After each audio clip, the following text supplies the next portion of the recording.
evening and overnight, because there will be some changes. It's going to stay dry, but the cloud will begin to clear from the north, and that will allow the temperatures to drop away once again. Another cold and frosty night. Some of us scraping the ice off the car in the morning. It's just the far south where we stay a whisker above freezing. Elsewhere we are at or several degrees below freezing. So another cold start in the morning, but Thursday promises to be brighter than our weather today. We'll start with a lot of cloud in the far south. Even this will break up. Plenty of dry weather with sunny spells, though a weak weather system across northern and eastern Scotland with some patchy light rain, sleet and snow, and temperatures top out 6 to 8 degrees, maybe a degree higher than it's been today. And into Friday, still lots of dry weather around, though this weather system in the east will bring some outbreaks of rain to eastern areas, maybe some winteriness to the tops of the hills.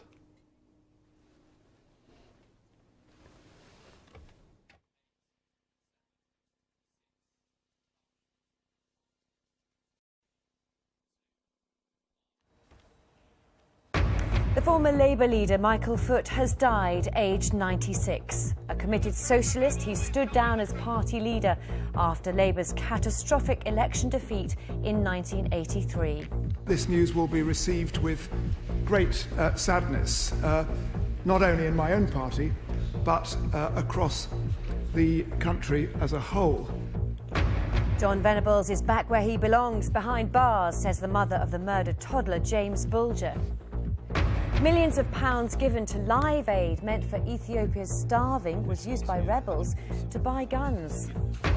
ITV is back in the black. The broadcaster reports profits of £25 million. And how about this for an assembly? Pupils here waiting to see Amy Williams' gold medal as she's welcomed back to the city of Bath.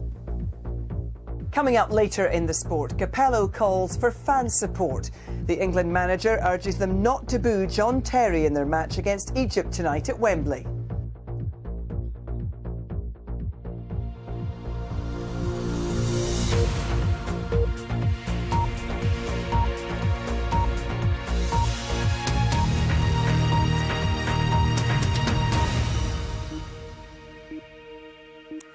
Hello, good afternoon. Welcome to the BBC News at 1. The former Labour leader Michael Foot has died at the age of 96. A committed socialist, he entered Parliament in 1945 and became leader in 1980. His left-wing manifesto in the 1983 general election was dubbed the longest suicide note in history, and it was blamed for the party's heavy defeat.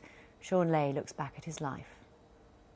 What we've got to do is to use this conference as one of the great instruments for persuading our movement to re-adopt the socialist policies on which we were elected. Michael Foot was one of the greatest platform orators of the 20th century, yet he was also among the Labour Party's least successful leaders, presiding over its worst defeat in 50 years. The son of a former Liberal MP, he was shaped by a non-conformist childhood in the West Country.